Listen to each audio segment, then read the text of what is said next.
नमस्कार, मेरा नाम डॉक्टर रिबू सोनी है। मैं एक आँखों के पर्दे का डॉक्टर हूँ। I am a retina surgeon और मैं Soni eye care centre Doraha Ludhiana से आपसे आज बात कर रहा हूँ। आज हम आँखों की पर्दों की बहुत ही डेंजरस बीमारी जिसे डायबिटिक रेटिनोपैथी कहते हैं, शुगर का जो पर्दों पे असर होता है उसके बारे में कुछ बात करेंगे।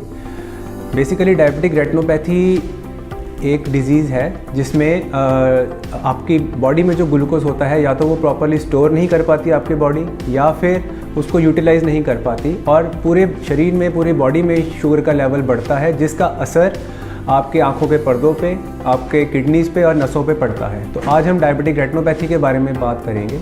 बेसिकली डायबिटिक रेटिनोपैथी दो तरह की होती है, एक होता है नॉन प्रोलिफरेटिव डायबिटिक रेटिनोपैथी और एक होता है प्रोलिफरेटिव। अब इसमें बेसिकली डिफरेंस क्या है? जो NPDR है, जो नॉन प्रोलिफरेटिव है, उसमें आंखों पे खून के धब्बे पड़ जाना, चर्बी जमा हो जाना या आंख के तारे में सूजन आ जाना, ये सब चीज़ें होती हैं। जो प्रोलिफरेटिव है, जिसे हम बोलते हैं कि इस डिज़ीज़ में आंखों के पर्दों में खून की नई नसें बन जाती हैं, वो ग्रो करती हैं और वो फिर वो फट जाती हैं, जिनमें से ब्लड निकलता है और आँख में पूरा ब्लड भर जाता है। उसके बाद पर्दा खिंचता है, डिटैचमेंट्स होती हैं जिसमें ट्रैक्शनल आरडीज बोलते हैं और फिर उनको सर्जरी करके पर्दे को रिपेयर करना पड़ता है। So basically treatment point of view से यही है कि किसी भी पेशेंट को, जिसको भी शुगर, आपके घर में किसी बुज़ुर्ग को शुगर हो गई है, उसका ज़रूर और ज़रूर आँखों के पर्दे चेक करवाएं। अगर उसको डिज़ीज़ नहीं भी है तब भी रेगुलर इंटरवल पे आपको आँखों के पर्दे के डॉक्टर के पास जाके पर्दे चेक कराना ज़रूरी है। बुज़ुर्गों के साथ साथ ये शुगर की बीमारी डायबिटिक रेटिनोपैथी यंग एज में भी होती है, मिडिल एज में भी होती है और ओल्ड में भी होती है। आई मीन टू से कि ये शुगर की बीमारी जो है ये किसी भी एज ग्रुप में हो सकती है और हमें अपने रेटिना सर्जन से पर्दे चेक कराना बहुत ही ज़रूरी है। रेगुलर फॉलोअप में रहना ज़रूरी है और आगे चल के अगर प्रॉब्लम आती है तो उसका ट्रीटमेंट करना भी ज़रूरी है। ट्रीटमेंट में स्टार्टिंग में जैसे कि अगर नॉन प्रोलिफरेटिव डायबिटिक रेटिनोपैथी है जिसमें खून की नसें नहीं बनी, जिसमें ब्लीडिंग नहीं हुई, पर अगर उनके पर्दों में सूजन है जिसको हम डायबिटिक मैकुलर एडिमा बोलते हैं, तो उस सूजन को हमें ट्रीटमेंट करना चाहिए। हम ट्रीटमेंट करते हैं उसका। सबसे पहला आता है ट्रीटमेंट कि आपने अपने शुगर लेवल्स को कंट्रोल करना है।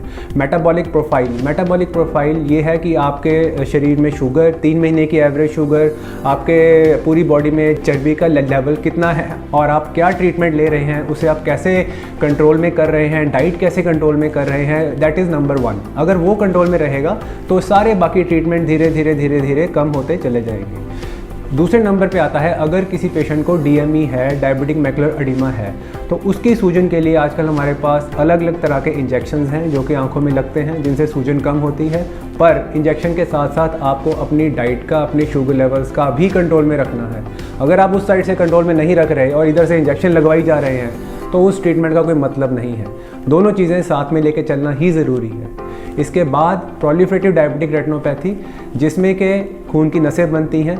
इस डिज़ीज़ में बेसिकली टाइम रहते हुए अगर ब्लीडिंग नहीं हुई है तो हम लेज़र करके इन खून की नसों को बंद कर देते हैं ताकि आगे ब्लीडिंग के चांस कम हो जाए। अगर ब्लीडिंग हो गई है, पर्दा खिंच गया है, पर्दा उखड़ गया है, then we have to move in, then we have to perform surgery. हमें सर्जरी करनी पड़ती है, हमें सारी ब्लीडिंग रिमूव करनी पड़ती है और सर्जरी के दौरान ही अंदर लेज़र करके पर्दे को सेटल करना पड़ता है।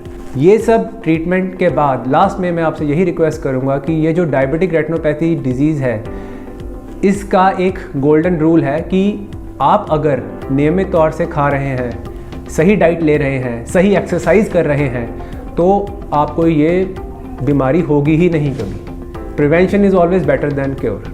Thank you.